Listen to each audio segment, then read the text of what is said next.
my thing that I do. All right.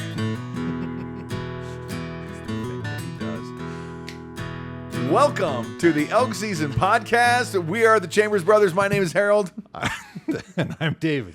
And today on the Elk Season Podcast, We got water issues or drought-related issues, and hopefully a little bit of a reprieve for some parts of where we're at. yeah, the Idaho. story continues. And then we have some bear stories. Oh, we're kind of overloaded with bear.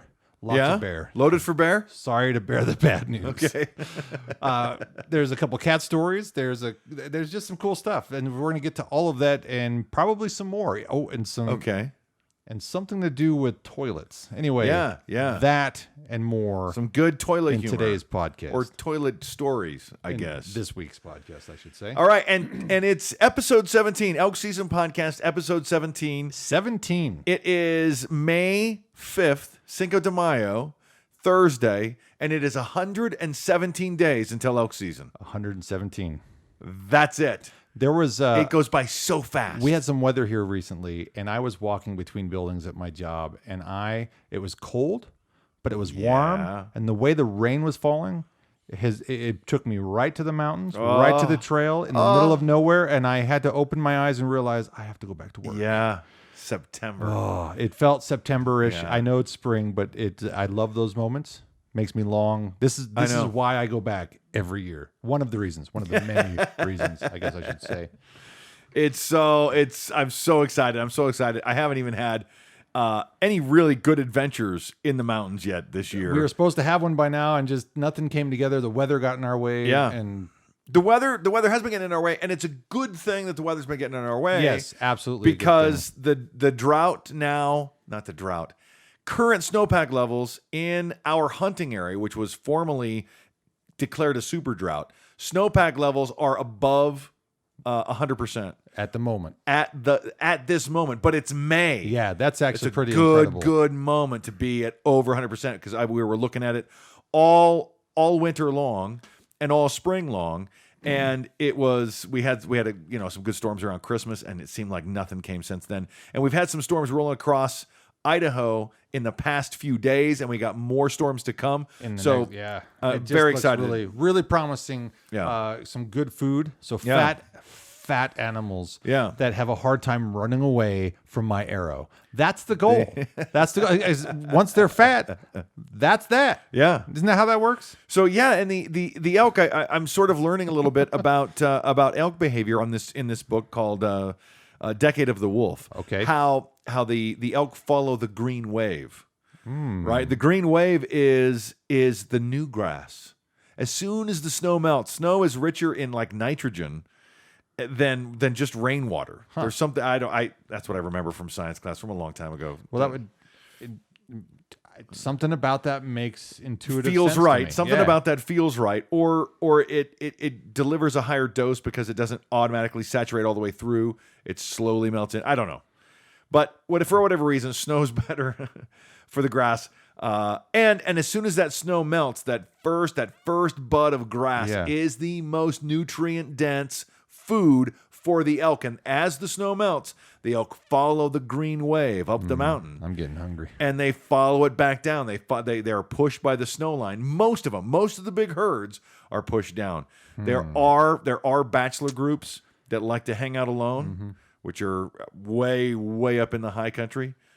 But I'm fancying me some grass right now. yeah, it sounds it delicious sounds- and juicy. Nitrogenic grass. Is that? It's Yes, anyway. nitrogenic. Welcome to our new podcast, Nitrogenics, where we sell supplements. Yes. So Grass capsules. We call them grapsules. I cut my grass today. I bet if I took my shoes off, my feet are still green because I was doing it in my flip flops, and the grass is super wet because we had a ton of rain. We had I'm a like, thing at the park last night. Oh, yeah? Zandrick was in, and I was like, parking's mad when they do stuff downtown Oh, Twin Falls yeah. here. Oh, yeah. So I'm like, I'm just going to park at Harold's house. And I forgot how freaking far away you actually are. And What are you talking about? I live 3 blocks from City Park. I was lazy. Oh, okay. So I went around the block and I parked a little bit closer, but Yeah. I almost came to your house to see if I could park there. Yeah. Because I thought I saw you mowing your lawn last night. I go, oh, there's Harold's. I'm on 5th. That's probably here. And then I realized, I'm still like 2 blocks away. My brain jumped ahead. Oh, yeah. Because you used to live on 6, just a block and a half away. Yeah. Well, when Western days and stuff, when anything really big is happening in a city park, we get foot traffic in front of our house. Yeah. And we can hear the bands from our backyard. Yeah. Which is nice with a fire and a beer. Heck yeah. Anyway, not to get too distracted from where we're going. So anyways, the drought is in no means over. No. Right? They're still talking about keeping certain boat ramps closed at Lucky Peak because the reservoir levels are so low. It's and thinking about places like Lake Powell. We talked about that on our last podcast. Lake Mead and Lake Powell. It's just like it's on life support. Yeah, it's very, very, just because we've got some moisture here does not bode well for Colorado. Yeah. Much different watershed. Yeah, different side of the divide. Yeah, have we talked about it? Not necessarily. No, Sorry. no. I said that wrong. Yeah, it's not. It's funny because for those keeping track at home, I made a mistake. No, I love talking about the watershed because all major rivers of the Western United States have have origins in Wyoming. All of them. Oh, wow. Right? The Snake River begins in Wyoming. That's right. The Yellowstone begins in Wyoming, and the Green River begins in Wyoming. Okay. The Green River is the biggest tributary to the Colorado. Wow. So, all headwaters begin in Wyoming. So we love to see really, really, really good snowpack around Yellowstone, and that's where it begins. And a lot of people don't remember that's where the floods of 1993 began. Oh. Because it rained at the headwaters in the Missouri in Montana, and that water went west, which is downstream, and those storms also went west, which is downstream. Wasn't that year we were camping in Montana for a week? Yes, and it was like was the wettest year, but we had the driest week to go camping. We picked the only 4 days in a row with sunshine all summer long. And I to go still camping. remember we were driving out because you had to leave in a hurry because your paper out or whatever. Yeah. And on our way out, the storm rolled in and lightning. As soon as we got home.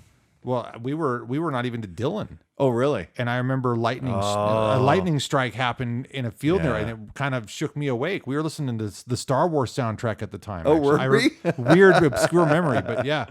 And so wow, that was a very wet year. It was the wettest year. If you want a reference for how wet that year is, you can watch the movie Return to Lonesome Dove Part 3. It was filmed in Montana that year.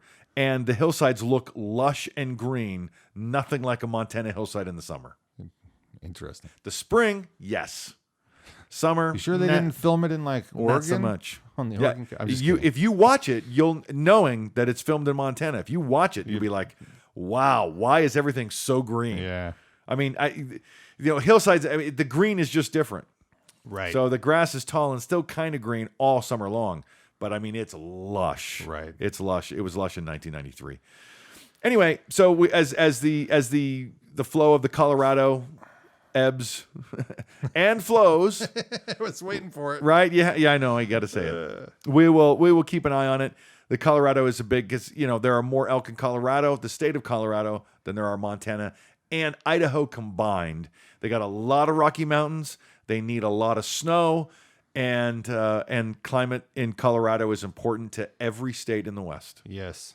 So I know that all these rivers have origins in Wyoming, but the majority of the Colorado, I would imagine, comes from the Rockies in Colorado. Yeah. So some of it goes west, or some of it goes east, but some of it comes west too. It's not a good time for water in the deserts. Yeah.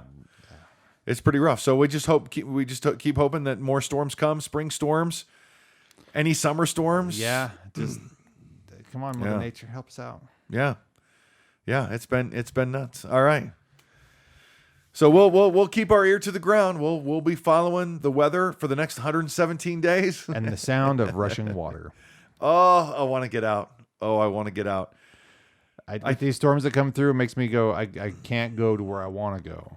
Which is that place that we don't name specifically. Right. But I bet there's morels up there right now. Oh my! And I bet there's some sheds to find. I bet there's some wintertime.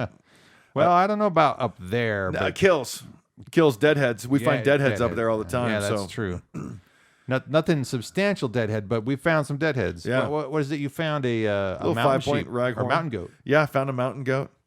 Yeah. And that's right. You said you skull. found it. I wasn't with you when you found the raghorn. We find Tons of bone. Yeah, lots of scattered stuff. So Lots of well, if there's anything worth taking, the first time they're found, they're taken. Oh yeah. So we just have to get up there first. Exactly. So all right. So any other announcements? No, that was it. We were talking about we were just talking about the water situation. The water situation we've already sort of addressed, and you can see the update. This is from which website? The Idaho. I used to know the websites. Anyway, but you can find the. Yeah, we'll have it up there. It's got a fun name, like it's got a fun name, like Idaho Snowbow, or something. But in relation to the drought, though, we're seeing a little bit of a reprieve. Hopefully, it lasts all year. That's a big part. The second thing is hopefully it stays constant with the moisture, and hopefully we have a few years of this to help pull us out of it. Yeah. But other places aren't so lucky. We just were talking about that with Lake Mead, Lake Powell, with Colorado, but Wyoming particularly. And when you want to think about what conservation means and how we have to adjust, Wyoming has cut more than 11,000 pronghorn and mule deer tags because of drought. Yeah. Still, as much as the drought has taken place, as much as we may be in recovery, we don't know, but they have culled 1,100 tags. Yeah. They have pulled 1,100 tags. No. Where? Wyoming, right? 11,000. 11,000 tags? 11,300 pronghorn tags. Did I say 1,100? I should have. I heard 1,100. I heard 1,100. I hope I said 11,000. If I didn't, that's okay because I dropped a bombshell. Wow. 11,000 tags. Wow. Because of the drought. Because of drought. Yeah. Conserve.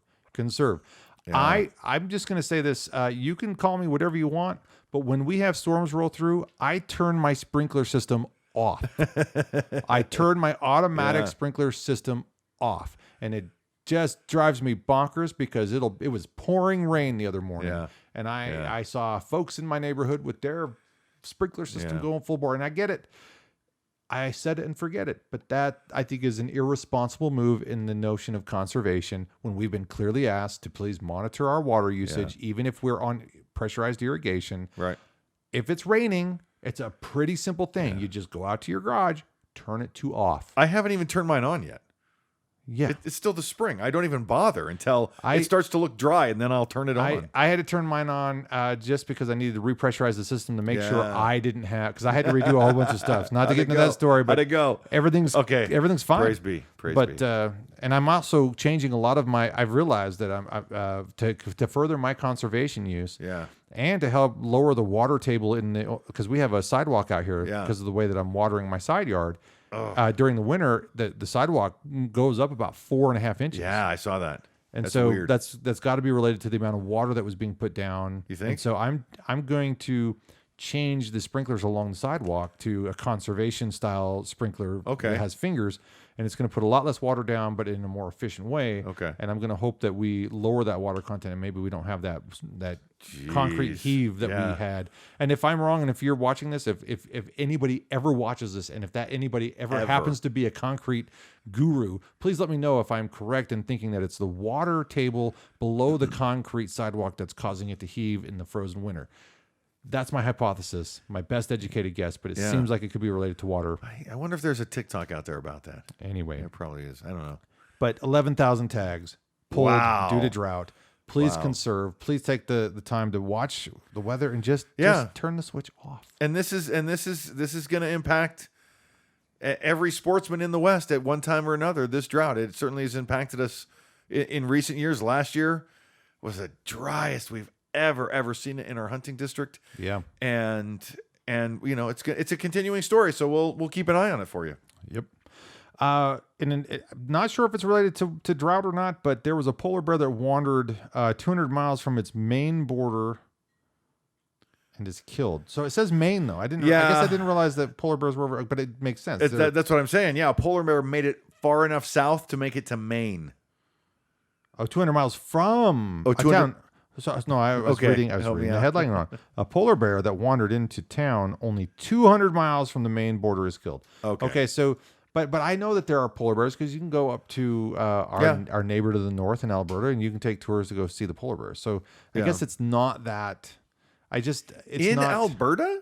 Yeah, they have little tours you can get to go out to the glaciers. I know they're up in the Northern Territories. I didn't think they were in Alberta. Yeah, really. Yeah, they have these really cool glacial tours that you can have, and you can go see the polar bears. Wow. I'm pretty sure. Fact check me on that, but I'm pretty sure. I know you can in Quebec. It's Quebec. I'm just kidding. I don't know. It's Quebec, but not Nova Scotia. No, I bet there's some in Nova Scotia. I mean, Nova Scotia's not that big of a province. I know polar bears have getting pretty good at swimming lately, so they're probably everywhere. Well, that's what I'm saying is if there's less ice, they got to get on land more, and they're just being pushed south. Maybe that's it. I don't know. Yeah. Anyway, I don't know. I just saw it and I go, "Hey, bears, let's talk about it." Yeah. Now I'm gonna probably fact check myself after this because I swear there were polar bear tours in Alberta. Okay. But that seems a little too far inland because I always thought they were coastal creatures. Yeah, but I thought they were much further north, like above Arctic Circle. I don't know if Alberta's in the Arctic Circle. Arctic. I don't know. Yeah, fact check it. Get back to us. I tell you what, episode 17 of the Elk Season Podcast, your polar bear connection. And episode 18 will fact check the episode 17 claim. Yeah. Anyway, wildlife officials in Wyoming say hunting is partially to thank for a thriving gray wolf population. What have we been talking about for many weeks? Hunting is conservation. And active wildlife management is important. Really, really important. If we're going to share the world with these creatures, we have to be active participants in their management, which includes a whole host of things. It's not a simple one size fits all. Yeah. There are many aspects to conservation and management. There are everything from having active licensing for hunting. There's trapping. There's conservation or management would also include things like land bridges, right? Yeah. Having certain corridors. In fact, I remember in my environmental science class in 2003 talking about animal corridors to allow more spaces for migratory creatures to be able to roam free. And so having land bridges can help provide those kinds of corridors. So yeah. And how eventually it'll all just be a land bridge, and we'll just live underground. That's kind of what I was thinking. Yeah, we just got solar panels up top. We don't need anything. Just go out for some sunshine. You have to go up for some sunshine once in a while. Right. Scrape the animal poop off it. Just everybody's practicing by living in their mom's basement right now. I mean, we'll be ready in 30 years. That whole generation will be like, "I got this." I saw some really. They're probably. I don't know if they're inexpensive for you, but I saw some solar panels for sale at Costco. Yeah, and I'm just like, I'm gonna buy some. Yeah, so I can move underground. So I'm going to build a cave with a tanning bed, and I'm going to charge it with solar energy. Don't tell my wife, but that's her gift for Mother's Day. Okay. This is why we have to do this podcast on something other than a Sunday. Because it's Solar Sunday Mother's Day. Okay. Okay. She has no idea the torture I was going to put her under because she doesn't want to move underground, but I told her it'll be worth it.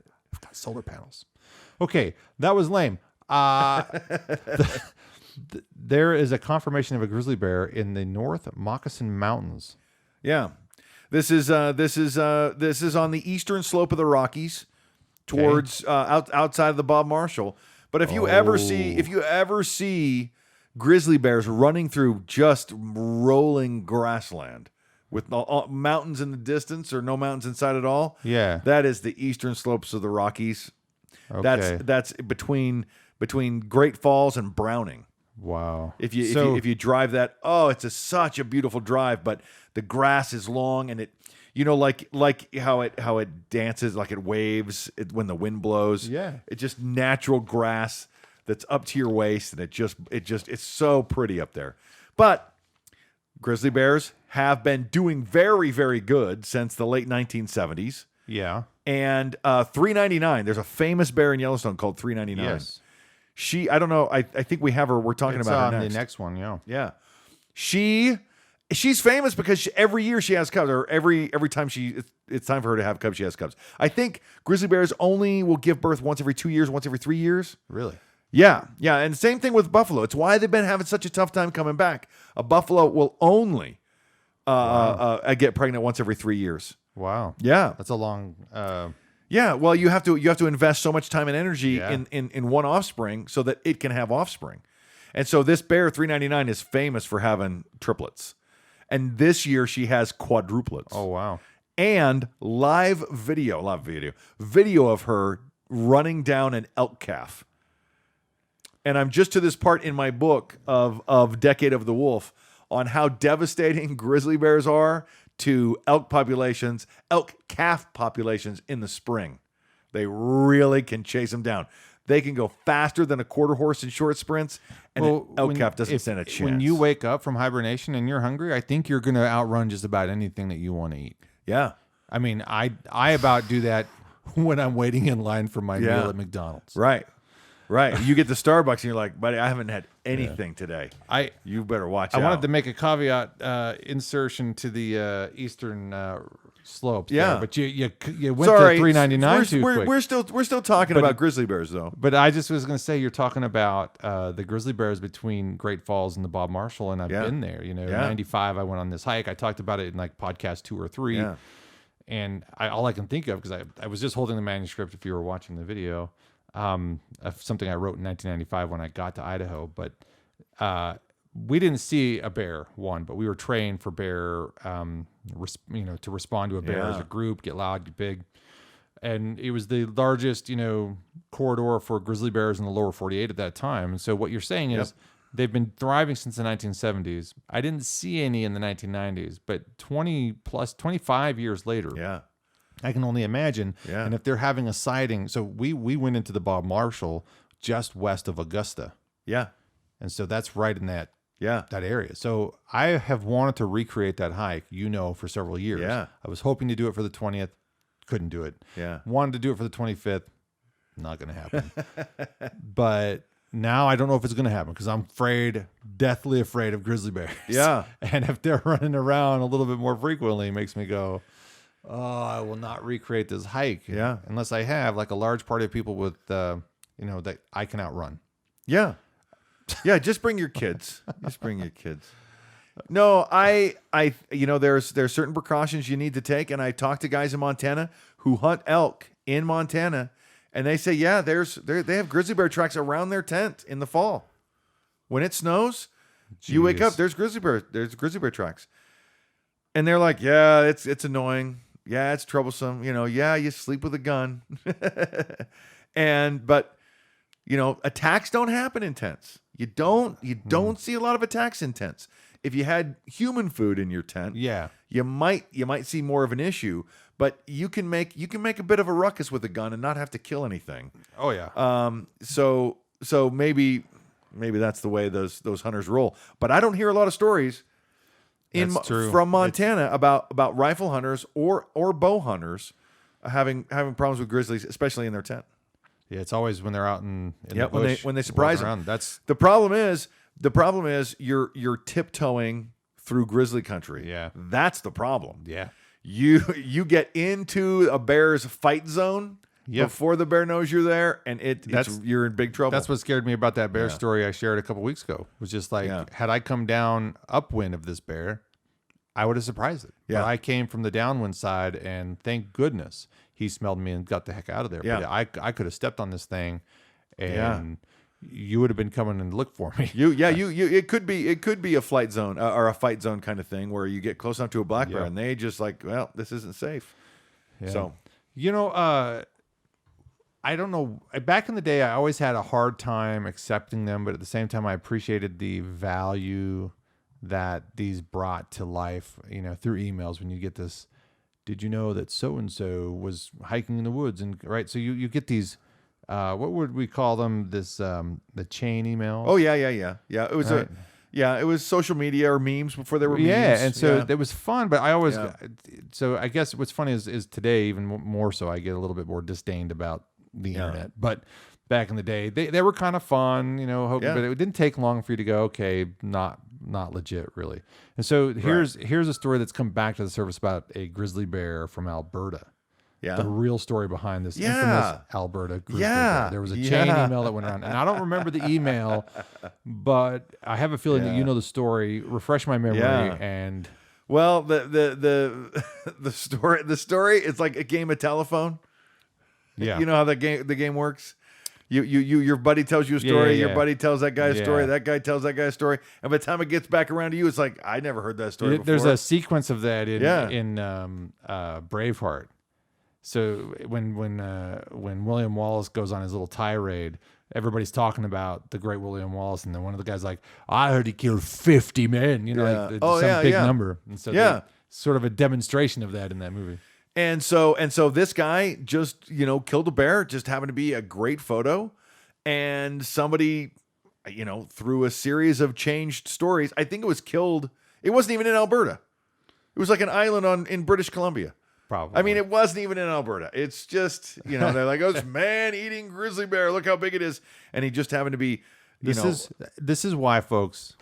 Now, this is the 1990s version of you getting your news from Facebook, YouTube, or any social media outlet. Don't buy into it just because it's posted by somebody you trust. That's called peripheral route persuasion, but that's not what we're here for. Anyway, back on track. And I know I get most of my stories from Facebook. Just so you know that. I do that now. But they are data points where I consider my source. They're not just, I heard this from a guy. This is Field and Stream posting something. In fact, that story was a story debunking a story. Right. So I try to check, and no story stands on its own. They're all data points, right? We're just learning. Even though the guy that did it told you the story, until you hear it from his buddies, you don't know the story. You don't. True story. So that's a true story. I heard that from my brother. Yeah, that's right. So these are all data points. This is nothing definitive on the Elk Season podcast for sure. I just kind of wish the world as a whole would appreciate what that means with stuff they get off the internet. I think humanity is adapting to that. And right now it's not in a good place. In fact, I was thinking about this the other day because it made me think of the line from Jurassic Park where Ian Malcolm says, your scientists took what others were doing, right, and they took it to the next step, but they don't take any responsibility for it. Right. That's what's happening with the internet and a lot of information today. Oh, I see that somebody did this work for me. I don't vet the source. I just take it as credible, and I move it to and it's just like, oh, it's a headache. Anyway, that's not what we're here for. That's not the podcast, but I mean, that is how progress works. You have to have the uncomfortable adjustments. Yeah, you do. I mean, okay. Anyway, hey, I don't know if you ever knew this, but you should never, ever, never approach a grizzly bear. No, I heard that somewhere. I think my whole life from everyone. Never approach a grizzly bear. Never. Yeah, people, Turons, which is the word for tourists who are morons. Turon. It sounds like a Mitsubishi. It's like, I got the Mitsubishi Turon. Huh? Goes 0 to 60, baby. You want to know my 0 to 60 time? 3 wheels. All right. Oh, the Spider, a motorcycle for women over 70. Segueing a little bit away from the bears, we have wolves and bears could be introduced to Washington, D.C. to curb... Sorry. I got stuck. It could be introduced to Washington, D.C., and my mind went to curb some of the political mess down there. And that my brain rewrote the headline. And hashtag fake news. I like your headline. Wolves and bears could be introduced to Washington, D.C. Washington, D.C.? Washington, D.C. To curb what? Listen, we had 2 red fox incidences in our nation's capital. We had 2 this week. Did you know that? Yeah. There was one that was rabid and biting politicians. I'm all for that. And another one killed like 200 flamingos. Yeah. At the National Zoo. Yeah, so was it 20, 200, 11,000 flamingos are dead now. This isn't supposed to, I don't want death or ill will towards anybody, but I'm just saying, look, if we had a way to cull some of the nasty political crap, but that's not what the bears and wolves are for. Yeah, it's for whitetail. There's got to be a natural process. Whitetail numbers, but there's probably some collateral damage there. There's too many, not enough hunters, and too many people with private land that don't want to allow hunting. Yeah. So they have a problem with too many animals, and they just like, hey, kill them. And it was not that different in Montana. The year I moved out of Montana, you could legally kill 27 deer a year with a bow. You could get 27 deer tags a year. I don't know what it is now, but back when I left, there was like, you can get 5 for this area, you can get 5 for this area, you can get 3 for this area, you can get your A and your B, you can get 3 over here, you get 2 over here. And they just, because these whitetail that would inhabit these the same places that humans like down by the river, but it had to be a short range weapon. It had to be shotgun, had to be muzzleloader, had to be a bow. So I don't know if they just give everybody a bag limit. The whitetail deer are much smaller in DC than they are in Montana. Much smaller. But maybe 3 or 4 could fill a freezer. Right? I don't know. So, in other news, allow hunting by spear. Right? You can hunt on private property, but you have to use a spear. Some places. Well, it's a short range weapon. That's illegal in Idaho. Yeah. Addle? I don't know if you could. I don't know if it's legal. I think some places it's legal. Really? Yeah. I don't know if it's legal here now, but I will say that I've seen somebody who they're going traditional, and it's like they're spear hunters. Is it atlatl or addle? That little spoon that holds the spear that chucks it further forward faster. Sounds fun, dude. If I'm telling you, if hunting with an atlatl and a spear was legal, there would be a TikTok account dedicated to it, and I would be watching that TikTok. Yeah. Maybe we should make that TikTok channel. I would be more interested in that than axe throwing. Just saying. It's kind of the big swing around here. Totally. But, axe throwing short range, really short range. That's short range, hand-to-hand combat. I want to get a deer with a javelin. I'm just saying. I want to get a deer with a hatchet now. You're lazy. Okay. In Wyoming, the Wyoming Fish, Wildlife, and Parks, which is not what they're called there, but it's called something ridiculous. Look, no, none of the Western states have a name that's identical. It's got to be that different. And I'm just defaulting. Okay, that's okay. Fish, Wildlife, and Parks. It makes the most sense. You have wildlife, you have fish, and you have parks. Wyoming, but you also have game. There's also game. Fish is game. Game and fish. Fish, wildlife, and game and parks. Isn't fish wildlife? Is it? Shouldn't we? Isn't game wildlife? It is. You're right. What is the national branch? Montana Fish, Wildlife, and Parks. No. What is it? Is there a the National Fish, Wildlife, and Parks Foundation? I don't even know. There it is. Is it? I don't know. I don't know. I don't know either. I'm pretty sure it's Fish, Wildlife, and Parks, and specifically, the Montana Fish, Wildlife, and Parks. So there you go. Okay, they're in charge, and they should be. I have a huge bias. I grew up in Montana, sure, but that's not the point. It sounds better. It rolls off the tongue easier. It's nicer to say. Totally it feels better. more professional. I feel like I should wear a suit and tie when I go hunting in Montana. Wow. Okay, I went off the deep end of that one. Yeah, you did. Hey, did you know that brucellosis is only found in part of Wyoming? They take samples from across the state, but you know what? It's only found in the northwestern part. Wait a minute. Are you talking about elk on the Elk Season podcast? I'm talking about elk. We need to stop and play an intro. And now the Elk Season podcast would like to talk about elk. It's been 33 minutes. We always talk about elk. When we talked about a grizzly bear chasing down an elk, that's elk. Elk, yeah. Elk, yeah. What in the elk? Okay. The elk you talking about? So, elk brother out.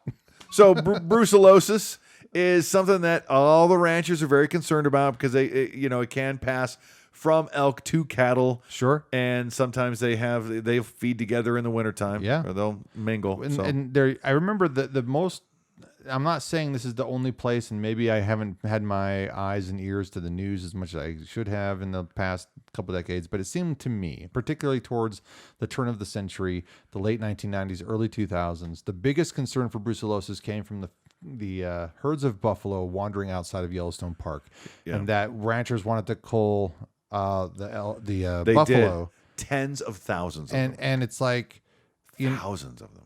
But maybe not tens of thousands. My concern is, how do you know which ones are carriers and which aren't? And you don't. It was just the ranchers said, "Hey, these are the national." So yeah, it's like a legal thing, right? Hey, the federal government owns these animals. If the federal government gets my animals sick, I am going to sue the federal government. So you need to do something about this. And the federal government really didn't have a response. This is also part of what's in that book, Decade of the Wolf, because they were talking about having a functioning ecosystem in Yellowstone, but you don't if you don't have all the predators in there. Yeah. And so now they're talking about how it's much more natural, and they have a system because the elk herd, the Yellowstone elk herd, and the bison herd swelled to numbers that was not sustainable. Yeah. Not sustainable by the land. There's not enough to graze on. So they culled thousands of them, and there was a particularly tough winter, like the year they put the wolves in, like the first year, and it's like, listen, 10 wolves did not kill 80,000 elk. No, but everybody wanted to blame it's the wolves, it's the wolves, but there was a lot of elk that died in the mid 90s from deep snow. Yeah. And I remember delivering newspapers in Helena. Yeah. And I remember one of the headlines was a herd of elk fell through the lake. I think it was Park Lake even. Really? Or so, yeah. Wow. A herd of elk fell into Park Lake or something like that. We should find that headline. Yeah. I bet it exists somewhere. Like 30 elk I'll find it. died and drowned. I'll find it. You know, talk about, all the different ways that wildlife can be killed. In Lincoln County, there was a herd of antelope 2 different times. In this case, a herd of antelope nestled down in the railroad tracks between 2 berms on the side of the railroad tracks in a winter storm. Train comes through at 45 miles an hour. Takes them all out. I mean, it was a death scene. I remember the picture. Yeah. And then there was a heavy fog one time, and a herd of antelope stopped at this. More than 100. More than 100 antelope walked off a cliff. Yeah. In the fog. Died. But I'm not talking about that. Oh, you're not talking about that one? Oh, I'm talking about Highway 93, just north of Shoshone. Oh, yeah. There was a truck driver, delivery van in the thick fog, took out probably like 15 antelope. Wow. Because he couldn't see them. I remember stories in Montana. There was twice, I remember, thick fog, a herd of antelope gets spooked, and they'll get up to 50 miles an hour. It's the fastest land animal in North America. I think it's the second fastest land animal on Earth. You thought you were superstitious in the dark. Yeah, you get spooked in the fog, and you really can't see as far as you need to run that fast, and you're going into the ditch. I know we're not talking about elk, but I'm just saying there's different ways that animals are I think there was a herd of mule deer that had the railroad track treatment out there in Lincoln County too. So these kinds, there's many ways that our animals are they're going to succumb to the weather, succumb to the reality that humans drive vehicles, and those include trains and large trucks and small vehicles. Some of you know what I'm talking about. You have damaged hoods and front lights because of that. Yeah. I was in a car one time that hit a deer, and it was I think it was a whitetail, but I just remember it felt like we hit a brick wall. Really? Yeah. Wow. And it was just like, my goodness. But then I hit a mule deer in a big truck, and it felt like I ran over somebody's dog. So, but don't ask me how I know what that feels like. Don't go there. I had to pull over and pull this thing off the road because I feel like if you hit an animal, pull over and get its remains off the road. That's easy for a big guy like you to say. A little, somebody that is afraid of animals. Make a phone call then. Yeah, you should. Because it's a hazard to other people. It is. I was almost involved in a major accident because somebody was letting cows out of a cow hauler on the freeway at 6 o'clock in the morning in the middle of the dark. Wow. It was 2006. Wow. Just outside of Glens Ferry. I went between 2 cows at 80 miles an hour on the freeway. Wow. And we're not talking... that would be a brick wall. Yeah. Yeah. Yeah. And then when I went to change lanes, I almost hit a dead cow in the middle of the road. Holy jeez. Because I started to slow down and I started to change lanes, and I was like, I'm trying to get my thoughts together because what I just went through was a miracle. Right. Something split these cows up because they were standing in my lane next to each other, shoulder to shoulder. And right as I got to them, they parted like the Red Sea that you hear about with Moses. Yeah. And I'm 80 miles an hour. I was in a state of shock, and I finally realized as soon as we went through them, they clipped my mirrors. Yeah.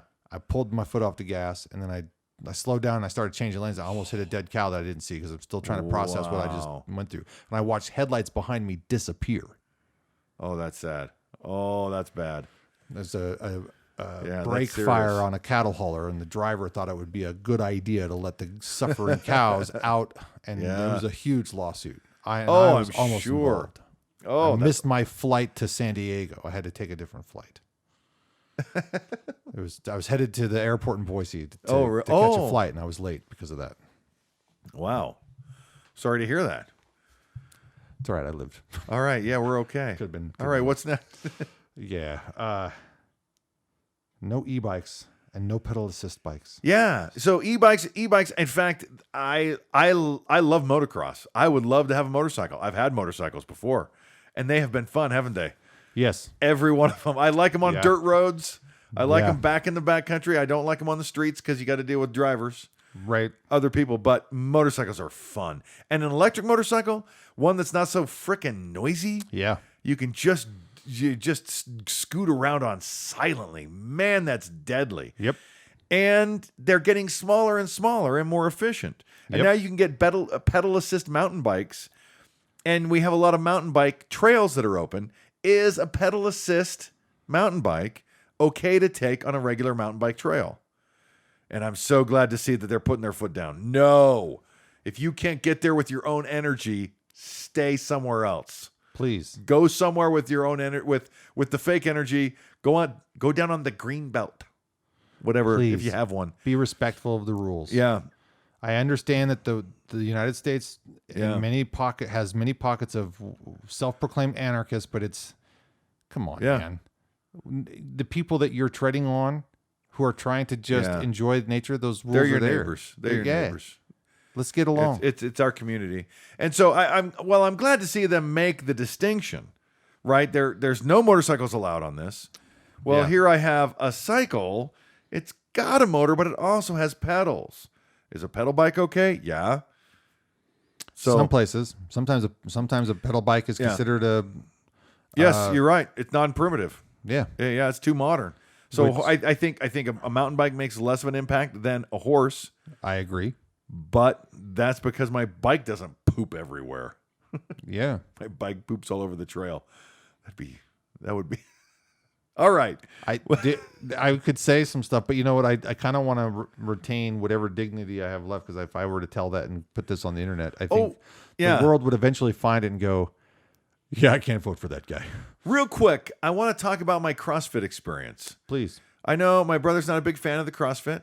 Hold on. But I am in full support of CrossFit. I just don't care for gym style type and community type workouts. Fine. But I appreciate what it is for who's engaged in it. I know.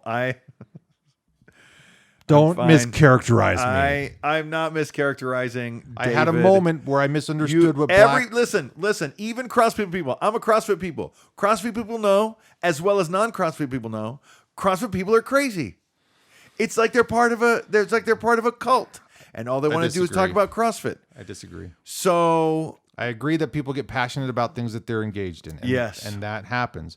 And those come with curves. So the passion is there, and then once you get into your own groove, it's still something you're passionate about, but not in the vocal way. Yeah. Have I told you about CrossFit? I think that's it for our podcast this week, folks. Thank you for joining us. We'll see you probably never again. This is good news. This is a good story for elk season. Anyway. This is a good story. I did a competition. I think I did 4 or 5 workouts in one day. So you were talking about this before you left. Yeah, really intensive workouts. So the first one we did was 30 clean and jerks at 115 pounds. And we did that. Me and my workout partner did that in less than 2 minutes. Nice. Then we move on to a heavy barbell complex. So you have to deadlift it, you have to clean it, you have to hang clean it, and then you have to shoulder to overhead it, which is like a push press or a jerk.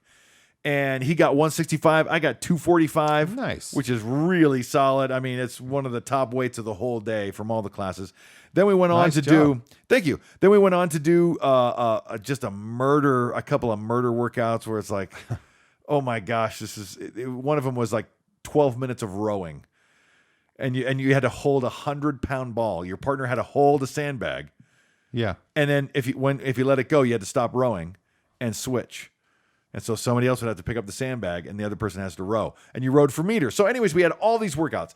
And there was 3 more, and they were all very difficult. They were all very fun. It's, I spent 13 hours at a CrossFit gym in Caldwell, Idaho on a Saturday, which is what I wanted to do, which was fun, and I loved it. We came in 4th out of like 13 or 14. So okay, respectable top quarter, top third. I'm very. You're just below the podium. I like that. Yeah, just down off the podium. That's fine. But my Whoop. This I can't hold it up right.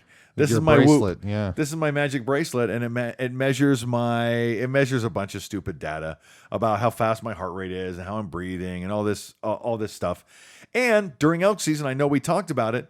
Everything was 15, 16, 17, 18. My exertion for a day in elk season was in the high teens, mid to high teens, 15, all the way. Mount Bora was 21, was maxed out. Okay. 13 hours in a CrossFit gym, less than a day of elk season. It was like 13.8 for the whole day. All those workouts, still, sure, you go to the gym. Sure, you work out. Sure, you CrossFit. Hey, what? Do you even elk hunt, bro? Do you even elk hunt? You, Nancy. You're a straight up Nancy. You don't even elk hunt? Thank you for supporting my reason to not go to the gym. We'll see when elk season rolls around this year, son. I'm gonna show you something. It's not a competition. So, it's everything. It's a competition. I CrossFit. It's not a competition unless I win. I think that's how it works. Oh my gosh. Anyways, that was my CrossFit competition story.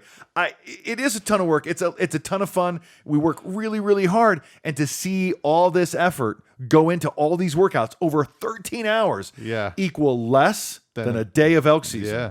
Any day of elk season. And I've had some what I think are lazy days in elk country. Yeah, that's crazy. It is hard. Elk hunting ain't easy. Our weekend warrior footstep calculation gave us 86 miles on the 4 weekends in September one time. Just 4 weekends. 4 weekends, 86 miles. Yeah. Just ridiculous. Yeah. We walked some more, and then we walked some more. Then we put one foot in front of the other until we found camp. It was just marching. Man. But it was every footstep was worth it. I loved it. Except those ones I hated. But yeah, and I haven't started a CrossFit podcast. Okay, I got an elk season podcast though. Just saying. You're welcome. Just saying. Okay. All right. I don't know what this is about. You're going to tell me about this. From Outside Magazine, if you want a jacket that doesn't feel like you're wearing a trash bag. This was so important to me. I have a windbreaker that I have owned for more than a dozen years. Yeah. I bought it to ride my bike when it's cold outside. Okay. I mean, you don't want to layer up. You don't have a whole bunch of layers when you're working hard. But if it's cold outside, you can't have that wind. If it's 15 degrees, it's 25 degrees. You can still ride a bike around, but you just get cold. And so I bought this Kelty. I bought it 2XL because I wanted to be fit over one or more hoodies. Yeah. And I've used it for more than a dozen years. That zipper still works. Wow. All the way up and down. And the pocket zippers still work. I use it in the junkyard now because I got to go out there. I don't know what the weather's going to be, but if it's going to rain, if it's going to blow, a good windbreaker is worth its weight in gold. It totally is. When it's going to rain or something, and I don't even have to put it on. I can just put it over me and my pack. Yeah. So when I just saw that in Outdoor Life, I just thought, man, you can't put a price on a really good windbreaker. You can't.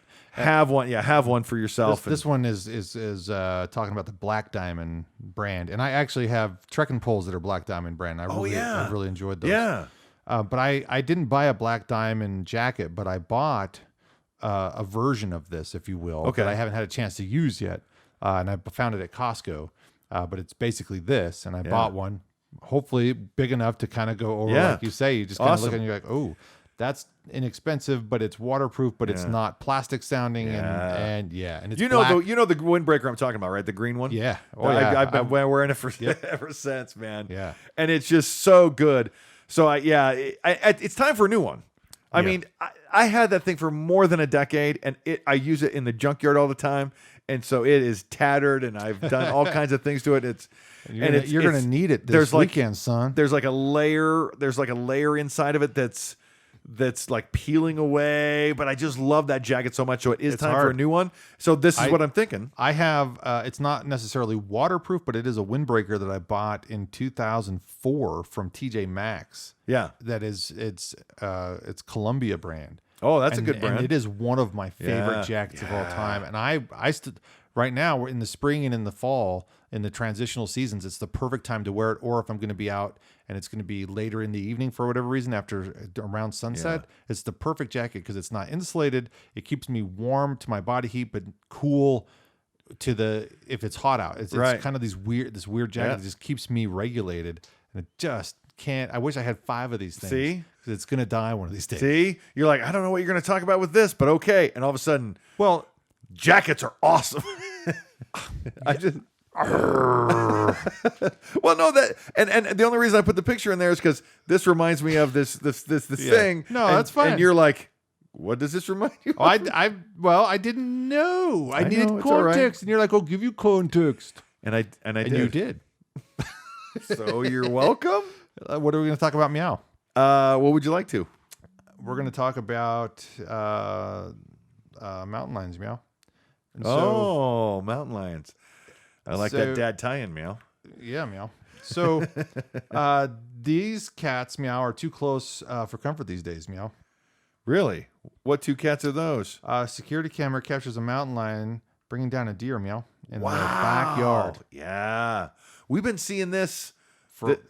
These stories are popping up a lot lately. Yeah, stay tuned for another. We should just put a series together of, hey, animals killing stuff in your backyard. Where we'd like to go mule deer hunting. Is it Colorado?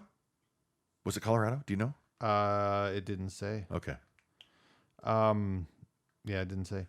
Where we like to go hunting for mule deer, there's cats, we know. Yeah. But they had to get a couple of cats that were wandering into the local town there. Yeah. Yeah.